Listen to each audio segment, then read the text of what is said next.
এই নাও জল।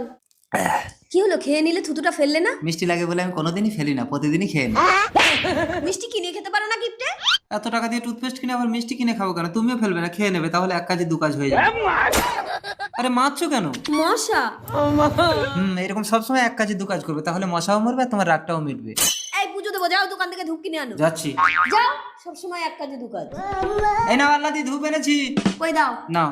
আরে তুমি মশা মারা ধূপ এনেছো কেন? আরে ওই জ্বালিয়ে দাও ঠাকুরের কাছে, এক কাজে দু কাজ হয়ে যাবে, তাহলে আর তোমাকে কষ্ট করে মশাও মারতে হবে না। দিদি জামাইবাবু আমরা এসে গেছি। এই যাও, আমার ভাইরা এসে বাজার থেকে মাংস কিনে আনো। ঠিক বলেছো আল্লাহ দি, সেই যখন মাংস কিনে আনবো তাহলে আমার জন্মদিনটাও করে নিই, এক কাজে দু কাজ হয়ে যাবে। যাও শালা বাবু, তোমরা আমার জন্য গিফট কিনে আনো। না না যাইবো, আমাদের একটু জরুরি কাজ আছে, আমরা গেলাম। ওই শালা দাঁড়া। গিফটে এক কাজে দু কাজ করতে গিয়ে আমার ভাইগুলো না খেয়ে চলে গেল তো।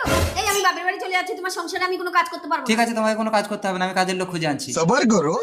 গিফটে রাখবে কাজের লোক, সব সময় এক কাজে দু কাজ। আল্লাহ দি।